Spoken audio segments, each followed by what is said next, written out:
Obligatory podcast intro.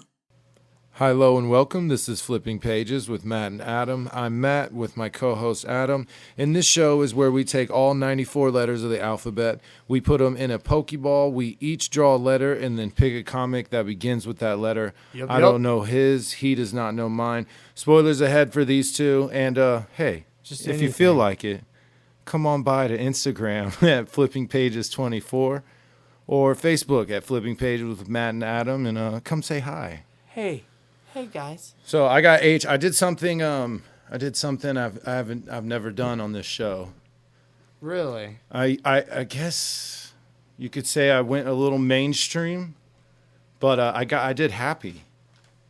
Oh hell yeah! I did happy. Nice, dude. So happy. I'm definitely not upset about that. It's written by Grant Morrison, art by Derek. I'm guessing, but it's Darick. Darrick. Okay. That's why I was chanting it earlier. Yeah, I gotcha. Art by Derek or Darrick Robertson. Darrick. And chapters 1 through 2 coloring by Richard Clark, and then chapters 3 to 4 coloring Tony Avina. So nice. That's cool. You so shouted it out everybody. Yeah. Good for you. There's two more guys, but I'm not gonna shout them out. Letter and editor. Design and letter. Design, really? They credited that. Yeah. Okay. Not gonna say them though. No. So it's Image Comics, so you can guess pretty much how it looks. You know, like I'm not saying anything about their art, but they do tend to pick things that look Yeah, they have their lane to their brand. Yeah. Yeah. Just real quick, I did an Image comic. Oh, did you? Yeah, I did. Nice. All right. Image kind of kills it as a They're third party. freaking everywhere. Yeah. Especially limited series. Mm-hmm. They're all about limited series where Marvel and DC are not. Yeah, they don't want to ever end anything ever. Have a cool story and end it after 6 issues. Absolutely not. Yeah, right. So this comic came out in 2012. Okay. It's a trade paperback, so I'm sure they have them separated in issues, kind of, but it's all one book. Yeah. So if you don't know, this was a TV show. Yeah. I forgot to look up what it was on. I think it was FX. FX. It was 100% FX. So yeah, it was a crazy show. They tried a second season. There's nothing after this. There's only one book. Really? So when they tried to do the same thing with season 2, it was like this was. I remember watching season 2 because it was Easter, and they were like, it's an Easter themed thing. And it was no good. It didn't work right. Exactly. So, but this one did. The first season was great. Did. Very padded out, from what I've read, that they padded it out. Yeah. This is a pretty quick comic. I would say 4 or 5 issues if we're breaking it down. Yeah. So anyway, it starts. These 2 guys are walking down the street talking about, it takes 4 guys to kill this one prick. And he's like, let me tell you something about this guy. Nick Sachs is our main character. And they're like, they say cunt a lot. And he's like, this dude's a cunt. And he's like, that's like the favorite word. Oh yeah, it's horrible language throughout this whole book, so sure. I won't be quoting a lot. But he basically says the horrible stuff we could rain down on him, he would deserve all of it. Like he belongs in hell, bro. So and he's like, listen, Mikey, you shouldn't be here.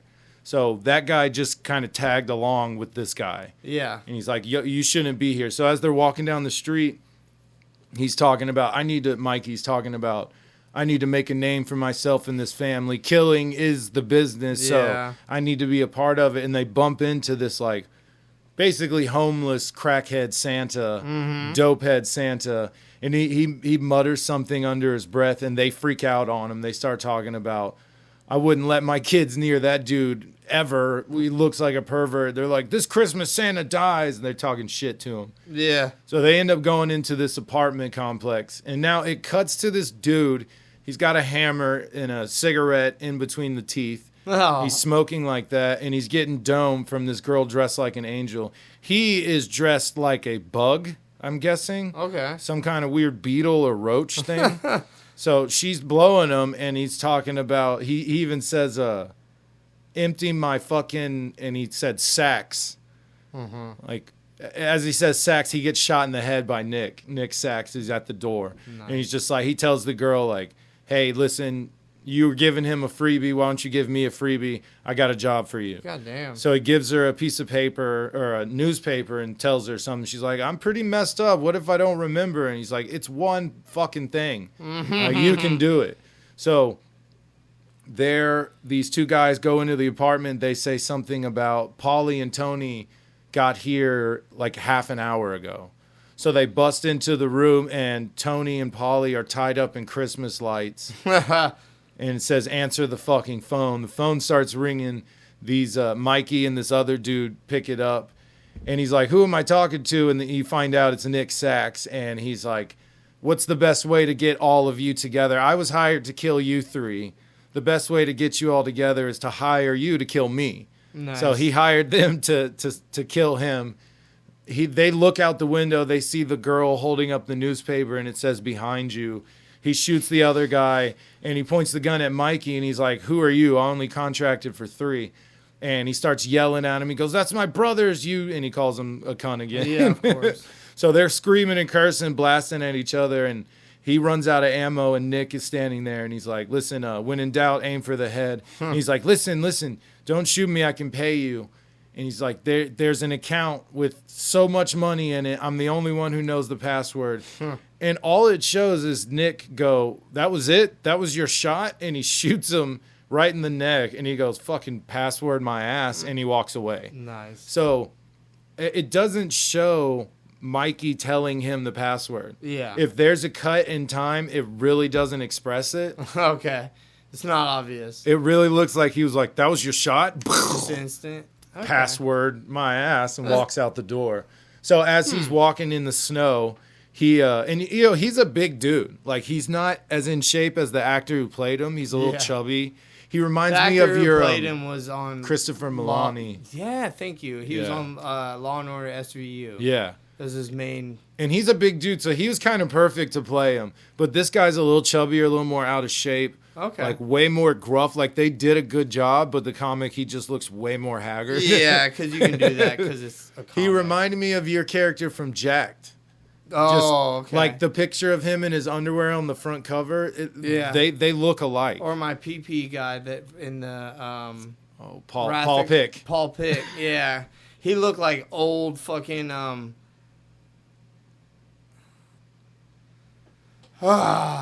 artist. Nope, you lost it. Margarita. Jimmy Buffett. Jimmy Buffett. Yeah, you said fat that. Jimmy Buffett. Yeah, so yeah, if this guy Nick Sachs was rocking Hawaiian shirts, he'd very much fit into that category. So it shows this detective with the just most ridiculous name. I'm not even gonna try. Her last name is McCarthy. That's what I'm gonna call her. So McCarthy is talking to Mr. Blue, who is like head gangster in charge in this city, and she's like, "Hey, you got Nick Sachs, are we even?" And he starts shit talking like, listen, you owe me so much than that. You gotta pay for poor ignorant Mikey. So Mr. Blue hangs up, tells her, you're not done, you're doing what I say. Mikey is still alive. As he's getting wheeled out, he's saying, Nick Sachs, get to Sachs, blah, blah, blah. Okay. So now they think Nick Sachs has the password is basically what it turns out. Okay. So Mr. Blue is talking to this guy named Smoothie. He was in the show. He had such a huge part in the show that is not in the book at all. He's basically saying, listen, the power of insurance will bring Mr. Sachs back to life, and then it's all you. He's like, I can have my team ready in an hour. So he says, good. So it cuts to Nick Sachs in the hospital, in the ambulance. Yeah. And this is where Happy shows up. He like pops in. He looks right in his face. He's like, you can see me? And he's like, I knew it. And if you don't know, Happy is this little blue He's like a horse. Unicorn. He's got a horn. Like a purple, like. No, he's blue. Yeah. I guess he's blue in this. I don't know. Blue. Remember the show. Okay. But yeah, You're blue. He's got right. little wings. He's a little tiny horse with a unicorn horn and little blue wings. Yeah. And he's really small. And he basically explains to Nick that he's an imaginary friend. Yeah. So they get him to the hospital. Smoothie is talking to Mr. Blue, who's like, he's the only one who has the password. Get the password. Smoothie says, oh, that, you know my reputation. I can torture him for days and as long as it takes. So he's a creepy fuck. Yeah. Who, like, loves his job, apparently. Yeah, too much. Okay. So now McCarthy, the detective, is in there with Sachs telling him, like, listen, tell me the password. The precinct could use the money, blah, blah, blah. They're going to come kill you. And he's just freaking out because he sees Happy. And a lot of this comic is him just denying that it's happening. So at the beginning, he's very much like, what did they give me? Okay. So it's a lot of that. They did that in the show. Yeah. They did some of that in the show. It's most of the comic. Like, Okay. he sees it, and Happy is talking to him like, if you haven't figured it out, there's only one other person in the whole world who can see me, and it's you. Like, we got to do something together. We and gotta he's work like together. swatting at him. He's like, get your pants on. He sprays him with something. And now Happy is telling him, like, listen, there's a bunch of, like, creepy dudes with knives and rubber gloves coming to basically torture a password out of you. Yeah. He's like, you need to start paying attention to the talking horse, man. So what he does is he basically guides him out of the hospital. Like, he swings the, the little IV carrier. Yeah. He picks that up. He smashes Smoothie right in the face with it. And now he's fighting like 4 or 5 dudes. And Happy is sitting there calling out like, 12 o'clock. Nice. 3 Hell o'clock yeah. on your left or on your right. Yeah. So he's he's this guy in the chair. pretty much, yeah, who's like floating around him. And no one else can see him. So it's just Nick. Yeah, it's super useful, honestly. Extremely useful. So, Nick just destroys these dudes. There's one part where he shoves a scalpel in a dude's mouth, and then it just shows blood on the wall. So he's messing these guys up. He's not shy about it. So he's about to kill Smoothie, and Happy's like, we need to go. This is a mob hospital. This part's great. Nick is running through the hospital. A doctor comes out, and the doctor's exclaims like, what's going on here? And he just punches him. He has nothing to do with the situation. Just punches the shit out of him. So he goes to get some like blistering hot coffee and chugs it. He gets outside, and McCarthy's waiting for him. And she's like, come on, just tell me the password. And he's like, yeah, just shoot me, get it over with. I'm leaving. So Smoothie comes out and screams at her, like, you let her go. Or you let him go. And she's like, he got right past me. He gets a shot off at Nick. Him and Happy are taking off. So Mr. Blue is pissed. He's like, I want my password. Get it now. Super dangerous guy, right? Yeah. So like I said, a lot of this now, I'm going to skip quite a bit because it's just Happy trying to convince him. Yeah. He's like, listen, Haley is my friend. I'm her imaginary friend. Right. That's There's where a it girl came from. that's been kidnapped. There's a bunch of kids that have been kidnapped. In boxes and shit. And Haley is the only person that can see me. And I came to look for you. And I was hoping you would be able to see me, and you can. So he goes, we got 52 hours before Santa comes for Christmas. That's his code word for the killer, basically. Yeah. So he goes, I'm going to sleep. I'm going to sleep you off. Fuck you. Ooh. So when he wakes up, he goes, hey, man, don't look in the toilet. Giant brown squirrel. Dead giant brown squirrel is in the toilet. Gross poop joke. Yeah. But he tells him you have 35 hours. So he slept 17 hours. He probably needed it. He was all doped up. They actually sedated him at the hospital. Oh, okay. Because that torture crew was coming in, Smoothie and his torture crew. Pliant. So he was out of it. He was already drunk. And so he was zonked out for 17 hours. So if he's trying to convince Nick that he's real, that these girls need his help. How did it take this long? So he goes, all right, let's prove it. Fake. There's a card game tonight. You're coming with me. So he goes to this, I guess, a French dude, this giant, I'm guessing Cajun. Oh, okay. So this giant Cajun dude with a gold tooth, big fucker. Like, yeah. And there's 3 other creepy dudes sitting around the table. So he goes to play with them. He is freaking out. They're already like, dude, something's wrong. Your eyes are darting all over the place. He's like, drugs, alcohol, come on, let's play. Yeah. So he wins the first hand. They're like, something's weird, bro. Everyone has tells, and you don't right now. Mm-hmm. So I don't trust a man who doesn't have any tells. And he's like, come on, blah, blah, blah. So Happy is sitting there. He even tells him, either I'm lucky tonight or there's a little blue horse on your hat telling me the hand you have. Nice, hell yeah. So they bring up the blue horse a lot because Happy is upset and he bails on him. He tells him, I don't even need you. I could win this on my own. So Happy's like, all right, bye. Oh, shit. So now Sax is freaking out. He's like worried about it. And he's like, fine. Happy pops back up and says, okay, if I help you with this, you'll go get Haley. And he's like, yeah, sure, I promise. So then it cuts to McCarthy coming in, finding all the dudes at the card table dead. And this guy's like, there's no way Nick Sax did this. He's just a lump of a dude. And she's like, no, well, this is actually sloppy. He wasn't even trying. Like, he takes a lot of pride in his killing work. Okay. And this is just simple kill and get rid of him.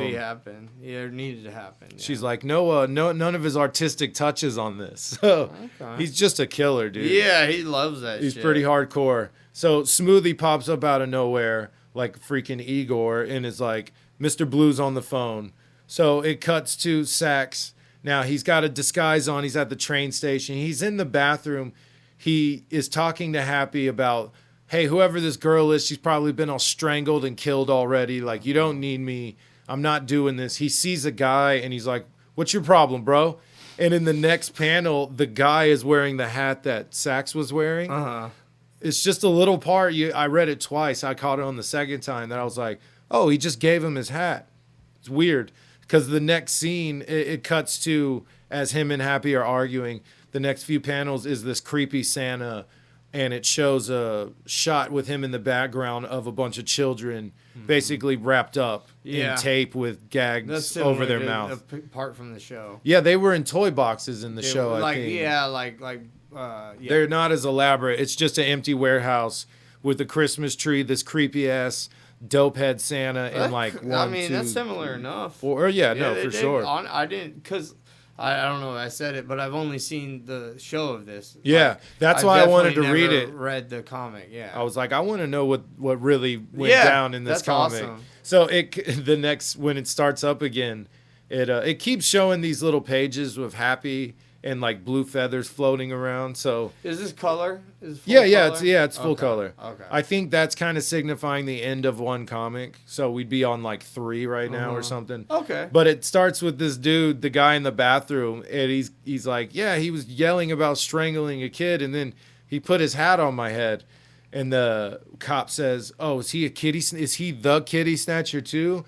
And McCarthy's like, find out how many trains left in the last 15 minutes. She knows he's not the kitty one. She knows he's trying to bail. And the guy, real quick, is the Stetson, I guess, in the hat. Yes. Stetson is the hat. Stetson some gay thing? Do I look gay? And they just walk out on him. They just leave him they there. don't answer? No, they don't answer him at all. That's so awesome. They're in the train. Again, like I said, Happy is trying to convince him that you need to come help, and Nick's denying it. He's like, listen, I'm saving my skin. If I come back, they're going to have me hung up and tortured. Okay. Like, those people are after me. I'm getting the hell out of here. Okay. So Happy asks him, why are you like this? Like, basically, why are you? And he tells him that he fell in love with this woman, Miss Hanson, married her, was doing fine, started his detective job because he at one point was the best detective on the force. He was just a gangster with it. Yeah. Super smart. So this is the beginning of his career. He's seeing all this horrible stuff, and he doesn't feel like he can talk to his wife about it. And McCarthy is his partner. So he confides in her, gets close to her. They end up hooking up quite a bit. Yeah. And now Mr. Blue pops in the picture and is like, listen, the last 2 people that were in y'all's positions, they worked with me closely. Let's do the same arrangement. And Nick Sachs is immediately like, no, fuck you. I don't do that. So they're like, listen, it's going to get real bad for you. We're going to ask you one more time. And he says no. Tells him, fuck you. So they go, we're sorry, Nick. This has got to go down like this. So it shows his wife walking out the door. And in the garbage, there's a pregnancy test. And it doesn't really show what it is, but it's sitting there. So he's getting framed for some crime. He has to leave the force. This is where he just turns into this drunken, drug addict mess of a man that he is now. That's similar to the show. Pretty much, yeah. Okay. So this is where Mr. Blue pops up himself in person and is like, you have a talent for killing, man. Like, let's work together. So now Nick is basically like his assassin. Like protege? Not protege, more of like his watchdog, like his guard dog. Okay. Just, hey, these guys aren't paying, go take care of them. Crash out. So you find out later he's the one who hired him to kill the Fratelli brothers. Right? So Nick is on the train. He's curious what's going on. They do this cool moment where he's trying to convince Happy, like, hey, the world is shit and everyone sucks. And as they're walking down the aisle, you hear a guy like, what, you think I'm cheating? It's like, you're the one that drugged me to this stupid party. Now we're going to be late because of this train. So it's just showing how much of a jackass everyone is. Yeah. Right? Okay. It's a cool little thing cool. where it comes back like later. that. So These guys are on the train. They're attacking. They find Nick Sachs in the bathroom. He shoots one of them, and he's like, oh, my God, his pacemaker exploded. Ma'am, you need to get out of here. He's like, this always ends bad. So all these guys are attacking Happy, and now Rick. Oh, no, there's not. There's one guy, I guess, right now. One guy, yeah. So the cop that's on board is like, what's going on? And as Happy and Nick are walking down the aisle, you hear them like, oh, honey, I would never cheat on you. And like, they're all actual good people, and they were just mad for a second. So it's kind of showing like they are good, you know, blah, blah, blah. Okay. I didn't think that was where it was going to go. That's where it went, yeah. Okay. So they're in the they're still locked in the bathroom. Happy sees the newspaper on the ground, and he says, I realize why you're the only one who can see me. Haley is your daughter. And so he freaks out. He looks down, and it says Haley Hansen, which was his wife's last name. Okay. So he realizes that's his daughter. He is losing his shit. He remembers the pregnancy test. It shows that it was positive. Oh, shit. She was pregnant. Okay. So McCarthy and Smoothie are waiting at the train for Sachs. Mr. Blue is on the phone talking shit. He basically tells her, like, you're fired. Go find another job. I'm going to kill you and your mom. They've been kind of holding her mom as leverage over her to do what they want. Okay. Because she's got a sick mom, and he's like, I could send a bunch of guys in the middle of the night and, you know, threaten her with violence and horrible shit towards her mom. So she's kind of been playing ball because of that. So he tells her, listen, Sachs is on the next train. Wait for him. Sachs actually pulls the emergency brake, stops the train, and gets off in the snow. He runs off. He's flipping out. Happy disappeared on him because he's like, oh, you don't need me, blah, blah, blah. Yeah. So now he's begging Happy for a sign. He's like, give me a sign. I believe you're real. Just give me a sign and we'll do this. And a little blue feather floats down, right? So nice. Cuts to the little girl, Haley, and the other kids that are kidnapped. There's show lights on, and Mr. Blue is there. The homeless dope head Santa is there, and he's like practicing his lines. What you find out is that this video of these kids that are going to get tortured or other horrible things is going out live, and people are watching it, and Mr. Blue is basically facilitating this show. Dark web shit. He's the network, basically. So now they're at the train station. He's talking to McCarthy on the phone still. Tells her, get a new job on your knees. I'm going to kill you and your mom. Threatens her. Yeah. Smoothie fucks off. And now I noticed this immediately. I was like, Smoothie didn't take the phone back.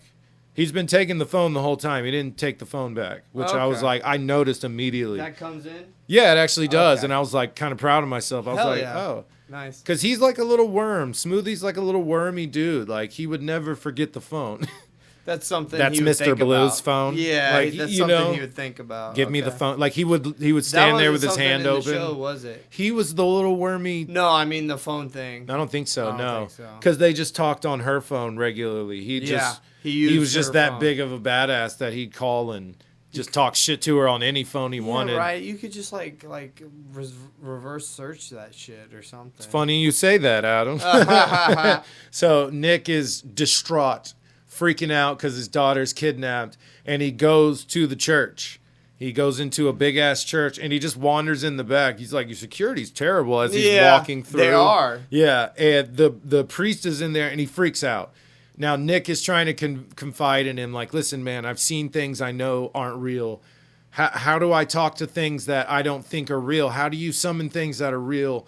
He's like, this thing is otherworldly, and I need to talk to it. That's your specialty, right? Okay. So the priest is like darting all over the place, like, oh, you shouldn't be here. You shouldn't be here. Nick gets frustrated with him, and he's like, what are you looking at, man? Pay attention. Like, what are you looking at? He looks at the computer, and he sees a Christmas tree and all the kids tied up. Fuck. So he's like, is this fucking thing live? Where is this? So he realizes he starts just detective work. He sees a blue light and he sees Happy in the recording. So it's a live feed. He sees Happy in it. Okay. So he starts yelling for Happy. He's like, it's me. I'm ready. And Happy pops out.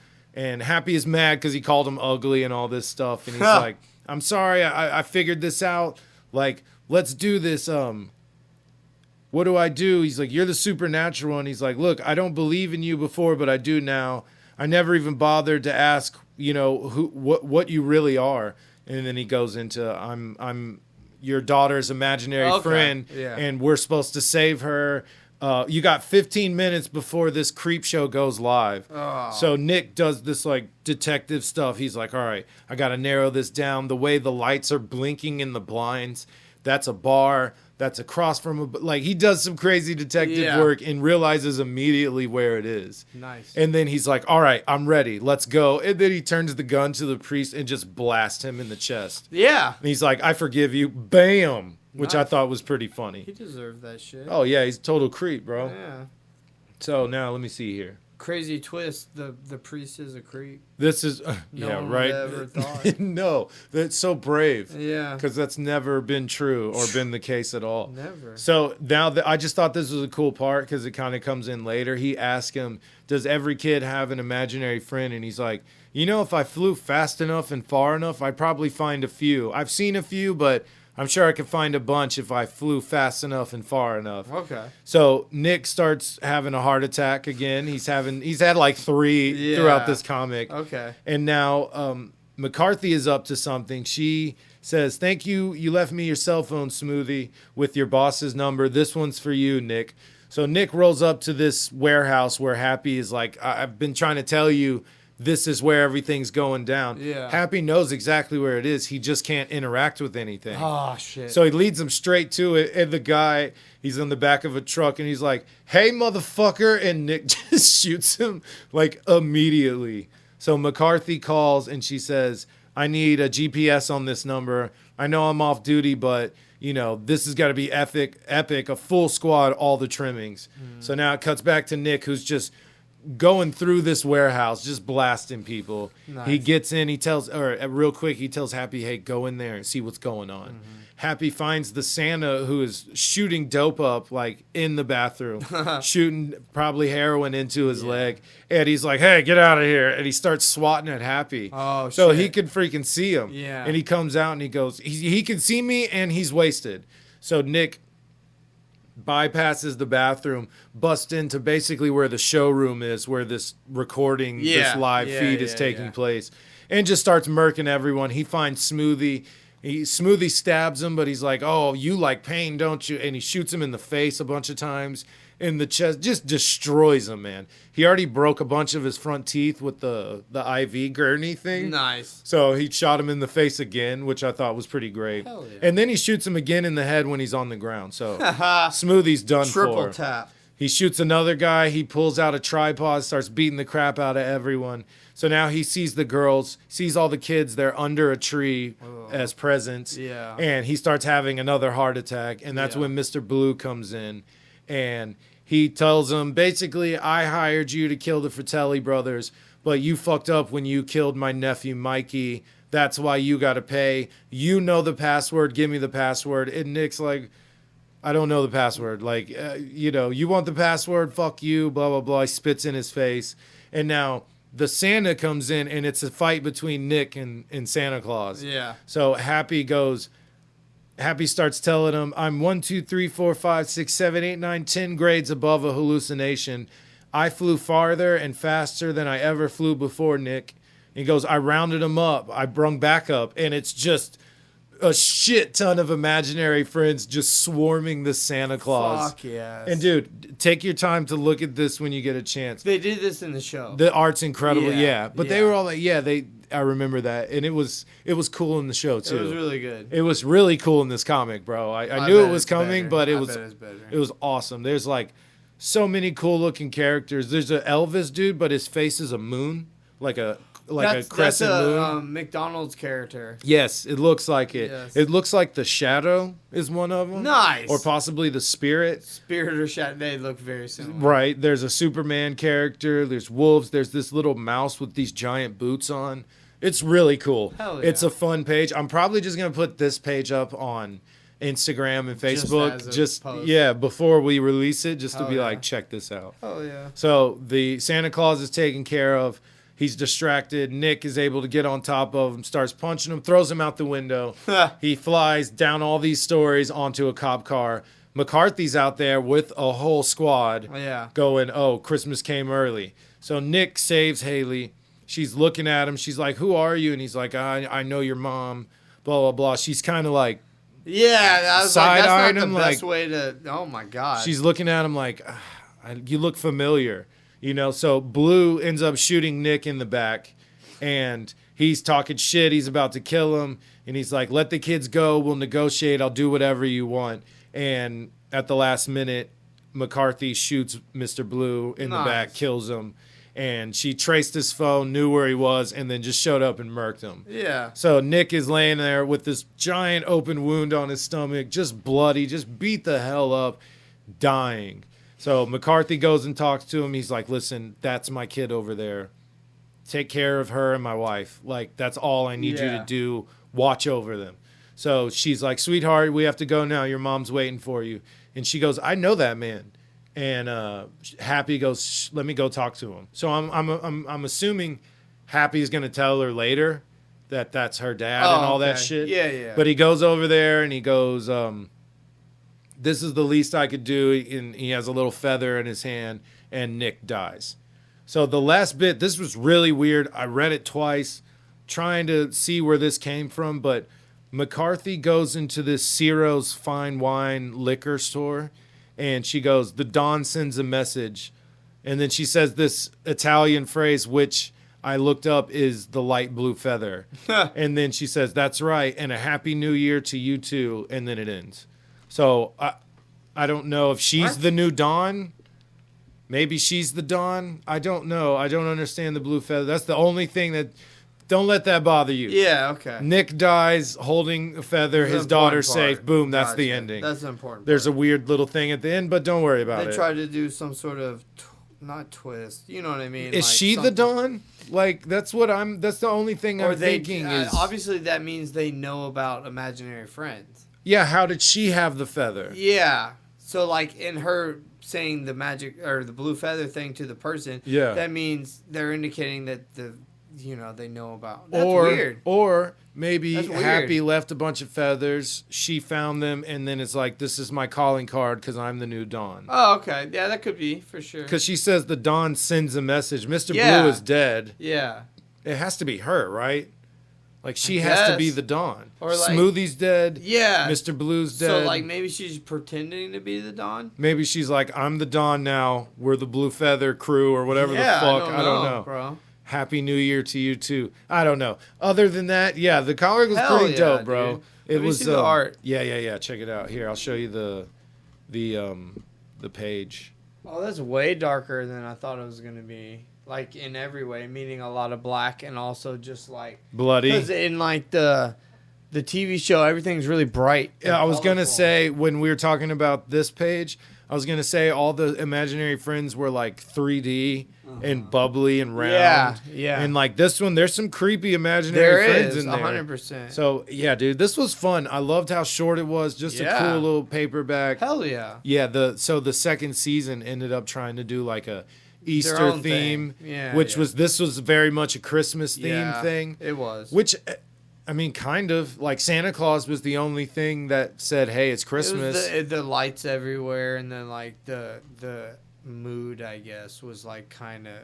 Yeah. I mean, yeah. Well, I'm thinking. All I can think of is the show, because like you just told me the story of the comic. But yeah, that's what really happened. Yeah, but you see what I mean? They padded it out because they did good. Where there was one or two comics in the middle of him trying to convince him, there was like 3 or 4 episodes of him trying to convince him and use him for all different types of things. And then they went into Smoothie's character way more, Mr. Blue more, because he had a relationship like with the detective. Thing. Yeah. So yeah, they padded it out pretty crazy. But I love this short little story. Hey, he died. That's the end. Hell yeah. No more silly crap. I love it. Image kills that. Yes. Because like I said, I have an Image comic, and it's a 3-issue. One and done. Nice. Yeah. All right. Well, let's hear that. So I got you. And would you get me? Oh my god! Hilarious, Grandpa. Oh. So I got a U, and I was like, "Fuck!" Didn't even think. Like I was like, "Oh, it shouldn't be too bad." It was hard. It was hard to find something. I found a couple. A lot of ultimate. Yeah. Ultimate this, ultimate. Yeah. There's so much ultimate stuff Unlimited in Marvel. and ultimate. Yeah. There is unlimited. You're right. There's so much. Yeah, that I didn't want to do. And then, like I said earlier, I did get an Image comic as well. Mine came out in 2006, though. Oh. So it's not like first Image or whatever, but it's older Image. That's cool. That's cool. That's cool. Yeah, that's cool. The comic is actually set in Iceland in 1999. What's it called? So it's... God damn, dude. Let me get there. You forget a lot. I will go till the title page. Yeah, you wait for the title mean card. to do that. Well, that's the new thing. The things I said in a row, and then it goes. Okay, so it's Iceland, 1999 from Image Comic. It's called Umbra. Umbra. I think I've come across this before. I guarantee you have. Yeah. Because it's an Image, and we always are like, we give Image the time of day. Yeah, true. Image is cool. So it's set in 1999. It actually released in 2006. The artist, the creator / writer, he's got a one name. So his name's Murphy. He just goes by Murphy, whatever. That's fine. At least he's not a symbol. You know what I mean? It could be worse. And then the artist is Mike Hawthorne. So both of these artists sound like, American names, right? Mm-hmm. Basically. This comic's set in Iceland, and everybody's name is Icelandic. So I was like, why did they do that to me? They Murphy's not his real name. It's a pseudonym. That's his American or pseudonym. You're probably right. Because he's got some name like some crazy... To be honest, though, I don't see any like Icelandic culture in it, really. It's this comic's kind of surface level. So like maybe there's things I missed because I don't know that much about Iceland that they're referencing, or you know what I'm doing. But I knew a guy from Iceland. Really? Yeah, his name was Casey. Spelled normal or Casey? Something? Regular Casey. Yeah. He did have a crazy last name though, if I remember correctly. I knew a dude from Norway. Yeah? Yeah. Chris was from Norway. Yeah. Chris and Casey from Scandinavia. Yeah, super Scandinavian names. Is Iceland part of Scandinavia? Yeah, I would say. I would say yes. I don't think it is. You know what I mean? I'm an American, so I'm going to say, yeah, all that stuff goes together. It's all the same It's thing. All that, yeah. Yeah. Sorry. Ice and stuff. I don't know if it is. I'm gonna look that up later. Maybe I don't know.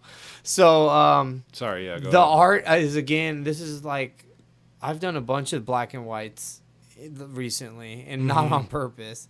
It's just happened that way. They've been a very reasonable number of issues, stuff like that. Something that interested me, and this is another stark black and white. There's no like shading. There's no gray. Yeah, it's black or white. I come across that a lot. It's a popular thing in independent comics. Probably because of money-wise, too. It's probably cost a lot to color. 100% it is. It makes hire a huge whole difference. other dude. So, like, the intro to this comic is really cool. The rectangles up in the corner where people are talking, you know what I mean?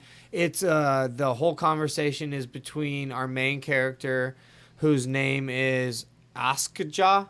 Askja. I'd say Askja. If I'm just gonna pick one, it's spelled Askja. Askja. Something like that. I guarantee you that's not correct, but in my head that's close enough. Close enough. Man. Yeah. They would know. They would be like, yeah, like my name's Askja. Right. They'd know what I was talking about. So she is a medical examiner / undertaker. Like, it's a small town, so she wears many hats. It starts out with her in a cave with her assistant. Her assistant's name is, thank God, Arnie. Nice. Arni. Arnie. I guarantee you that's not correct either, but at least it makes sense. So his name's Arnie. He's a student. He hasn't even graduated from college yet. He's her assistant, like a intern, basically. Right. And they're in a cavern in the middle of a glacier. So they're in Iceland, obviously. The intern in the middle of a glacier. Dude, he's the one that went down first. There's like a drop hole, and he's the one that went down and found the body. You must believe in this. He's a badass. Yeah, seriously. Arnie is the badass. Okay. She's scared. Askja, she's up top and she's scared and she ends up she pops Ativan, which is basically Xanax or whatever. It's just slightly different. The whole comic book is like house popping Vicodin. She is just living on Ativan. Oh wow. She'll be like, in this part, when what I'm talking about, she's scared to go down in the hole. It's just a ladder into an ice hole. She pops like 4 Ativan before she climbs down. Is the her hole. plan to fall down? Dude, she does a lot of like physical like stuff on a bunch of Ativan. This person that wrote it has never taken Ativan. Or yeah, maybe they did. Then maybe they could handle it like a G. Apparently. Yeah, right. So she that ain't shit. She's about to hop down into this hole with Arnie, and the new police inspector shows up, like the head detective, basically. She's a really hot chick who's like super tall and in like insane shape. She wears like a suit, of course, because she's a detective or whatever. She introduces herself to Askja, and they talk for a second. It's kind of flirty. There's a little bit of flirtation. Oh, nice. And then, like, that kind of gives her... She already popped a bunch of Ativan, and that kind of... she was still kind of scared, but then when the new chick came up, she was kind of like, oh... She got, show off a little? Yeah, exactly. Yeah, So she climbs down, she finds Arnie, and she finds that it's a skeleton wrapped in a blanket down there. They think some hikers got lost. They fell down this hole... And this is a hiker that got lost. We got to, like, identify it. It's a wizard. So, like, she pulls it. They take it into a body bag. They put all the skeleton and the blanket into a body bag. They bring it back to the lab.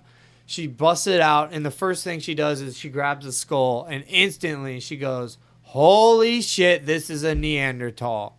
Like, instantly, she knows. Okay. When you look at the skull, even as a layman, you're like, that doesn't look normal. It doesn't look... Oh, right. Like, so the teeth are much bigger. The brows are, like, a giant thing. And, like, they have attachments for more attachments for muscles. So she was instantly like, this is a Neanderthal. This is not a hiker that was lost. Like, we need to figure out what happened. He could have been a hiker. I mean, 10,000 Neanderthal years ago hiker, or whatever. Yeah. So she's, like... examining the bones in the lab, and she's like, oh, it's a female. She finds out it's a female. And then she's like looking at the bones, and she's like, there's like a hole in this bone. It looks like she got speared or something. And then so that's like a revelation. And then she sees the like shawl or like the fur that she was wearing, and she was like, oh, this is actually in pretty good shape for being 10,000 years ago. The blanket The thing? blanket she was wearing. Okay, Yeah. And she goes, she turns it around, and it says made by Benetton, which is like a European company that's like, pretty recent. Oh, weird. Okay. And so she's like, what? So she bags everything. She bags the Benetton blanket. She bags the sand that was on it. She bags hairs from the chick. She's doing everything. Everything she can do. And she even contemplates... Oh, no. She goes back because of the hole in the spine that she thought was a spear. She goes, no, that wasn't a spear. That looks like a bullet hole. And so she's looking in the body bag. She's looking in the other bones. She's trying to find this bullet that she's pretty sure this Neanderthal got shot with. So she actually gets enough balls and enough Ativan to go back to the glacier hole. Yeah. And she climbs back down there and searches where the body is and finds a slug from a bullet. Oh, shit. Okay. So she's like killing it. She's like I don't know if I mentioned, she's like basically a brand new investigator. Oh, she's a few years out of college, and that's it. She's like one of the brand new ones. Like I said, she's like a medical examiner and like undertaker, that sort of thing. But also works with the police, whatever, you know what I mean? And it's a small town. It's a small town in Iceland, which every town in Iceland is small. And this is like one of the bigger cities, actually. This is Reykjavik, I'm pretty sure, and I'm pretty sure is one of the bigger cities. Yeah. And it's still portrayed as like not a big place. For sure. I mean, Seems like everybody knows everybody is my point. Right. Well, so we're I'm guessing a pretty big ass city, so I mean. Yeah, well, everything's kind of I'm pretty sure smaller to Reykjavik us. in the real world is much bigger than they portray. Oh, it. than And in the then comic. Yeah. Okay. Because everybody's like, oh yeah, I know her. Like I know her. Yeah. All Askja. Yeah, of course, Askja. So she goes to the bar. to blow off steam after going and finding the bullet. She takes the bullet to the ballistics guy. He's a ballistics guy. And as she's at the bar, like blowing off steam, the head detective, Freya. Yeah, I'll remember that from now on. The head detective's name is Freya, and they had a little flirty thing before. Yeah. Well, now they're at the bar off duty, and now they have a real flirty thing. Except our main character, Askja, is like not completely comfortable in like engaging with this person she's really new to, basically. Okay. So they just kind of look at each other a lot, and they're like flirting and stuff. And then that night, as I'm basically gonna say every single part of this comic. As Askja is sleeping, she has a cool ass like vision dream where the Neanderthal chick is like rowing a canoe with her in it, and she's trying to like talk to her, but she can't. And I was like, they don't explain any of that right now, and I was like, yeah, that's cool. Yeah, I like that. And then now she's back at work, and when she comes into the office, somebody tried to break into the office where all the bones are, and the ballistics guy is in the same office. Oh, okay. Somebody tried to break in, basically. And so they're like, her and Arnie are discussing, you think it has anything to do with our case? And she's like, what are you fucking talking Probably about? not. Yeah, you moron. Like, what are you talking Why about? would anyone care? There's a fucking Neanderthal. Yeah, with a bullet and a Benetton blanket or whatever. It does. Yeah. Arnie. So, like, she goes to the ballistics guy, and she's like, what's going on? What happened? And, like, I have to nitpick this because, like, that's how I am. But she was shot with a Makarov, a 9mm Makarov, which is an old Soviet Union gun. Mm-hmm. And like, so like in the first picture, it's a revolver that shoots her. And then later, whenever he explains what the gun is, he shows a picture, which is a Makarov. And I'll go, oh, okay, whatever. That was like her vision, the revolver, whatever. Right. Not a big deal, because I try not to nitpick gun shit. Yeah. But then, like, then later, because it doesn't come up in any other part. Then later, he goes, oh, this new guy who gets killed later. I'll get to it. He was shot by the same gun, and then they show the gun that he had. It's like a Browning High Point or something, like way different. This is like completely different, and it like irked me, and I know it should not have irked me. It was Adam's that gun dude did segment. not care whatsoever. It didn't matter. It didn't affect the story in any way, shape, or form. But it's something I picked out, and I wrote that shit down so I'd mention it. I was like, what the fuck? Like, it actually bothered me. My dad would watch Westerns and be like, This is 1878. That gun when it didn't exist yet. Hell yeah. He always got onto that stuff too, so that's funny. So like she goes to the ballistics guy. He tells her like this gun keeps changing shapes. Yeah, this is a 9mm Makarov, whatever. That's a Soviet Union gun. She's like, how did a Neanderthal with a Benetton blanket get killed by a Soviet Union gun, which was like at the latest 90s or whatever? This totally smells of This image. is fucking her brain up. Oh, well, she's yeah, a smart I bet. lady who puts shit together. She's literally a detective, basically. Mm-hmm. Like, she's not technically a detective, but that's what she does. Yeah, and this is bonkers as hell. It's absolutely insane. And then Arnie had completely dissected the entire bones of the Neanderthal. And he's like, look at all this crazy shit. And he's like showing her all this weird stuff with the bones. And then he's like, look at this. She's got a porcelain crown in. So like, he's like, they don't even do porcelain crowns anymore. So that means like it was in the 80s or something. Right. So like all the times are like all mishmashed together. Yeah. And now she thinks she's insane. She thinks she's completely gone insane. She ends up kind of hooking up with the detective lady. They go to Freya. Yeah, Freya. They go to the Blue Hole, which is like a thing in Iceland. It's like a beautiful hot spring, basically. Oh, man. And they hook up, and it's like bucket list. It's nice. It's pretty as hell. For sure. And so now she leaves that. She leaves that encounter, and she's walking back to the office. Mm-hmm. She wants to go talk to Arnie and like figure some stuff out. And as she's walking up, a bunch of auks, which are actually a completely extinct bird that's kind of like a mix between like a puffin and a penguin. A puffin and a penguin, if you know what those are. Kind of mix it too. So like a penguin with a much longer beak and actual wings. Okay. So like bigger wings. But they lived on the water. They were water birds. We killed them. We wiped them out in the 1800s or something. Oh, yeah, one for humans. We killed them all.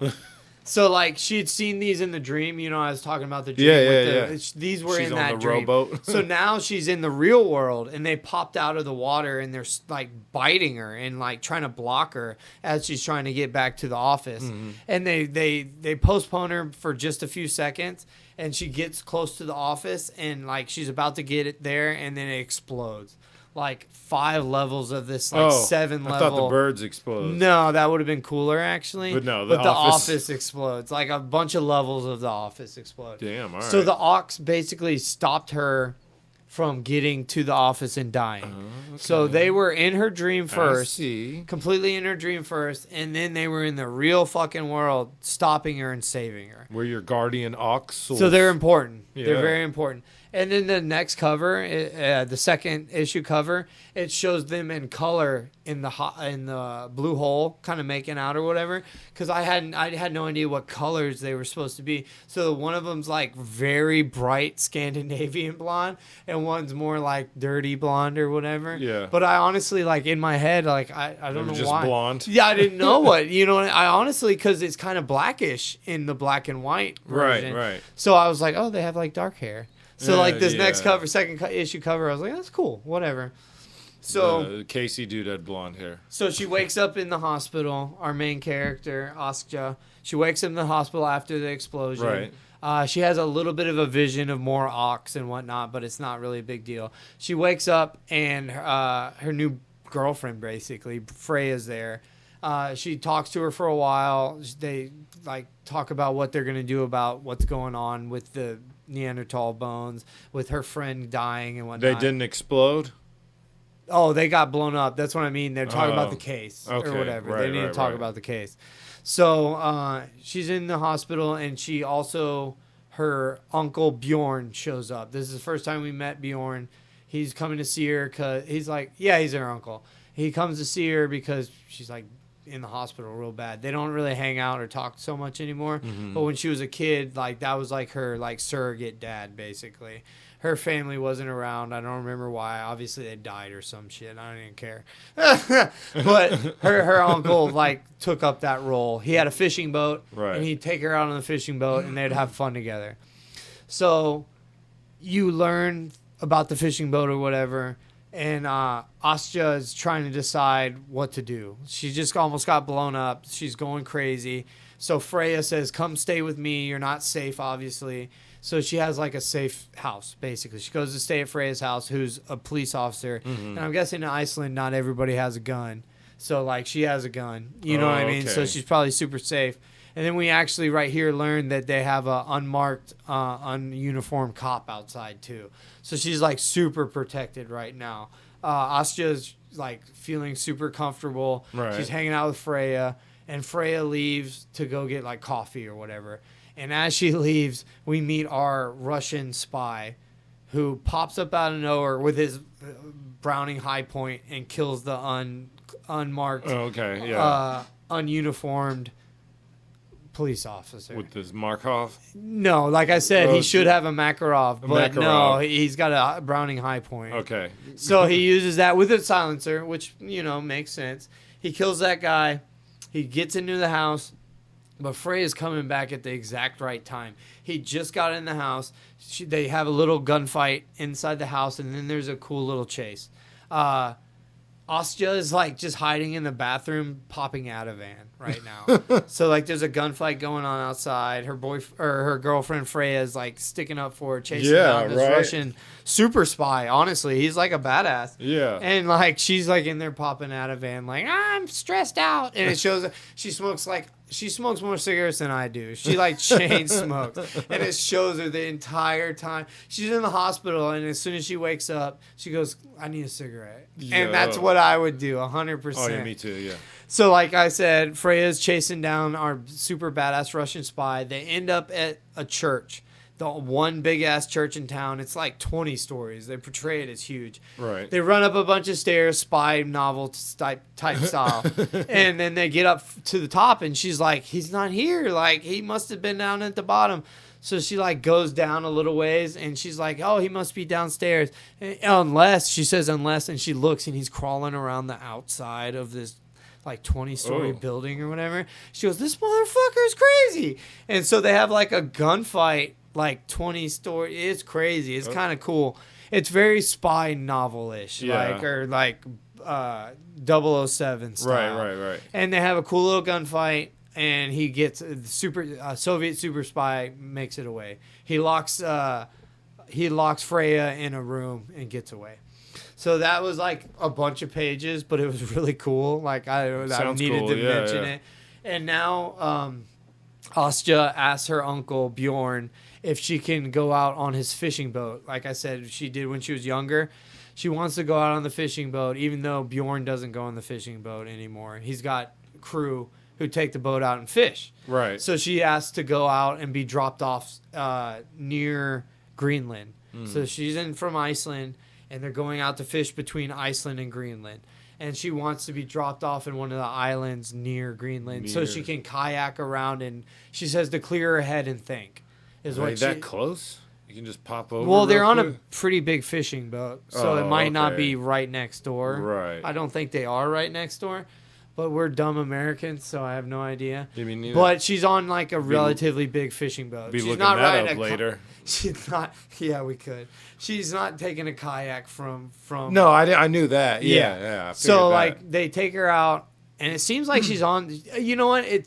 They portray it as a while. So no, they are not supposed to be right next door. She's on her computer doing shit. They're at fishing. She's helping them fish. No, it's supposed to be a while. Okay. I wasn't sure, but now that I'm looking at it, no, it's supposed to be a while. So she takes like a radio, and she takes her kayak out, and she starts kayaking towards a island that she wants to go hang out. She starts getting closer to the island. I don't know if this part was important, but a bunch of orcas show up. And she's really scared. She's about to get eaten, but they don't do anything. They just kind of swim by. And then nothing comes of it. I thought they were going to, like, help her later, or they were actually going to kill her later. Or it was going to be, like, a big deal. Because it's, like, multiple pages of her worrying about these orcas killing her. She like Snow White, bro. The animals just like her. Something about it, bro. I don't know. Princess had all the animals. So she gets past all the orcas, and she's getting close to the island. Now we jump to Super Russian, who is on the dock with the fishing hands from her Uncle Bjorn's boat. And he's like, hey, where's this chick, basically? And they're like, fuck you, dude. Because they know her. They're like, they've known her since she was a kid. And he's like, I got 2,000 kroners, which is their money, that says you tell me where she is. And he goes, I got 2 fists that'll knock you out or whatever. It's cool. And he goes, oh, did I say 2,000 kroners? I meant to say 200,000 kroners. And then all 3 of the fishing hands, the next panel, shows them all pointing the way she is and then explaining where she's at, basically.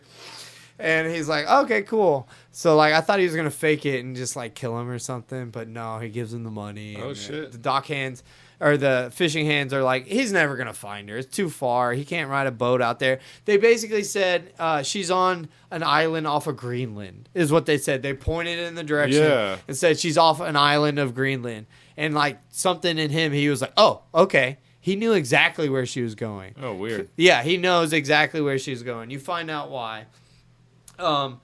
She finally gets to the shore of the island, and she's like, I recognize this place.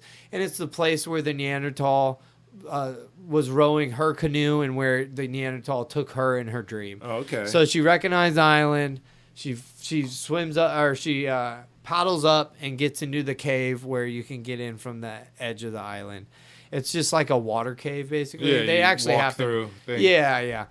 And so they jump from her back to the super spy, Russian super spy, which is awesome. I'm actually really glad they split it up more, because if it had only been from her perspective, I don't know if I would have liked it as much. Mm-hmm. But the second main perspective is Russian super spy. I wish they had told you his name, but he shows up at their airport, which has been locked down. It's completely locked down. He shows up and just starts shooting people until he gets a helicopter. Yeah, he basically just kills like a couple people and gets a helicopter because he knows where she's at. So he flies directly from Iceland to Greenland. Mm-hmm. He knows the exact island, exact where. She kind of wakes up Askja kind of wakes up. She's like really out of it. She's like concussed. And she's like, where am I? What's going on? And she realizes she's all the way back in the cave. She tries to warm herself up. She warms herself up. And then the Neanderthal chick shows up to her and is like, doesn't say it, but like gestures to follow her basically. And they keep going back into the cave further and further.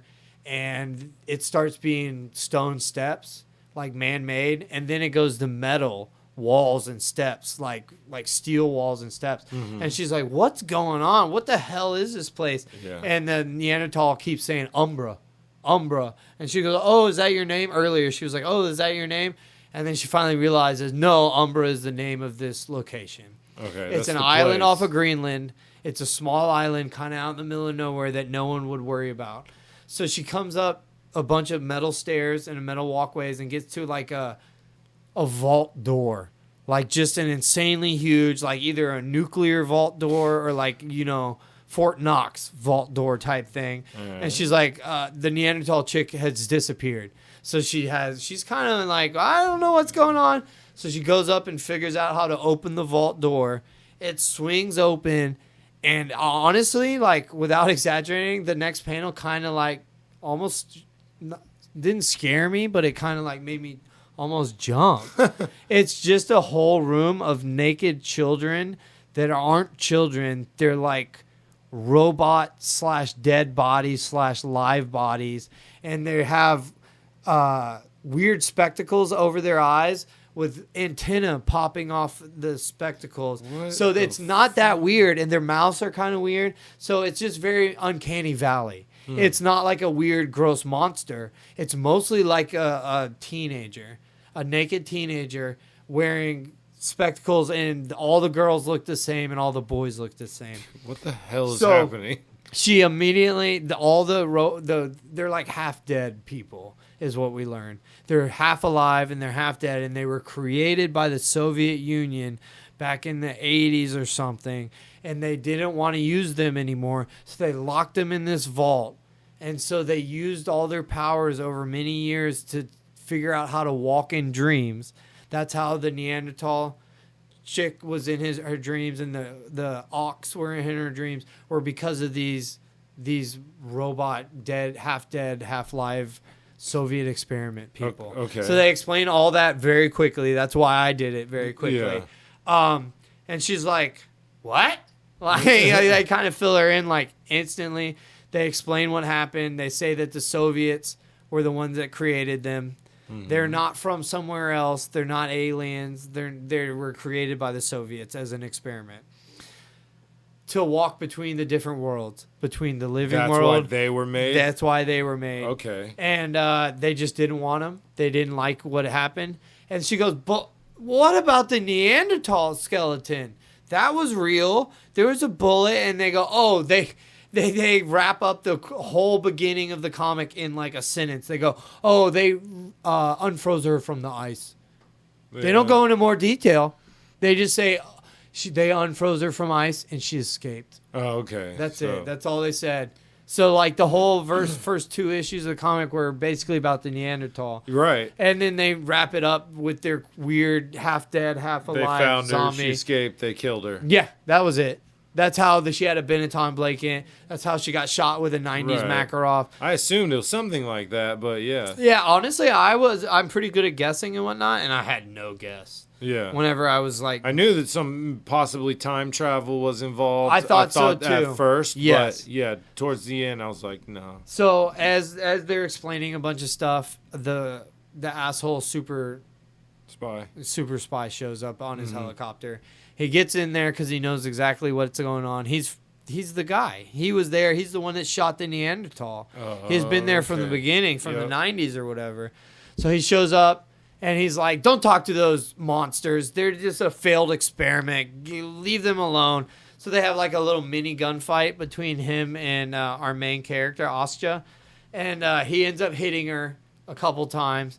And... she escapes, basically. She gets outside, and she's hallucinating again. She's, like, seeing the ox flying and stuff. She's seeing a bunch of birds. No, they're actually not ox, my bad. They're, like, just seagulls or something that she sees. She starts talking about how beautiful they are, and then Super Spy shows up. He pulls a gun. He's like talking shit to her basically, and he's like, words have meaning. The words have meaning in our beginning, and they have meaning in our end. Do you have the last words? And she's like talking about her mom, who passed away or whatever.